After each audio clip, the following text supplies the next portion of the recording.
ইসরায়েলের নেভাতিম বিমান ঘাঁটিতে হাইপারসোনিক ব্যালিস্টিক ক্ষেপণাস্ত্র হামলা চালিয়েছে ইয়েমেনের ইরান সমর্থিত সশস্ত্র গোষ্ঠী হুতি।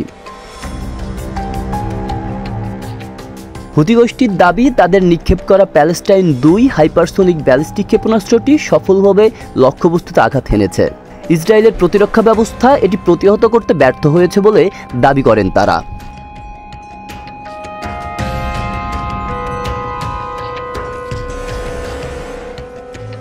শনিবার টেলিভিশনে প্রচারিত এক ভাষণে হুতিদের সামরিক মুখপাত্র ইয়াহিয়া সারি এসব তথ্য জানান।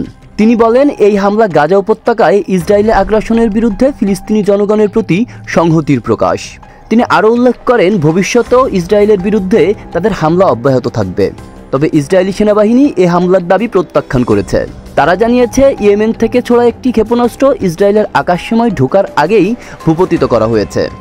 হামলার সময় বেশ কয়েকটি এলাকায় সতর্কতামূলক সাইরেন বেজে ওঠে এবং জনগণকে নিরাপদ আশ্রয়ে সরে যেতে বলা হয়। 2023 সালের নভেম্বর থেকে হুতি গোষ্ঠী লোহিত সাগর, আরব সাগর, বাবেল মানদেব প্রণালী এবং এডেন উপসাগর দিয়ে চলাচলকারী বাণিজ্যিক জাহাজগুলোর উপর হামলা চালিয়ে আসছে।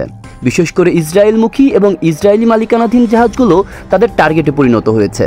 হুতিরা বারবার বলেছে, তারা ফিলিস্তিনিদের উপর ইসরায়েলি আগ্রাসনের প্রতিবাদেই এই সামরিক অভিযান চালাচ্ছে। তাদের ভাষায়, যতদিন গাজায় হামলা চলবে ততদিন সমুদ্রপথে ও আকাশপথে ইসরায়েলের বিরুদ্ধে প্রতিরোধ অব্যাহত থাকবে।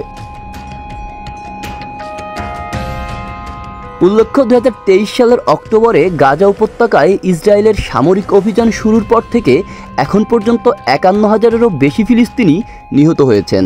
নিহতদের বড় অংশই নারী ও শিশু। জাতিসংঘ সহ বিভিন্ন আন্তর্জাতিক সংস্থা এ মানবিক বিপর্যয়ের গভীর উদ্বেগ প্রকাশ করেছে। বিশ্বজুড়ে ইসরায়েলের এই হামলার বিরুদ্ধে চলছে প্রতিবাদ ও নিন্দা।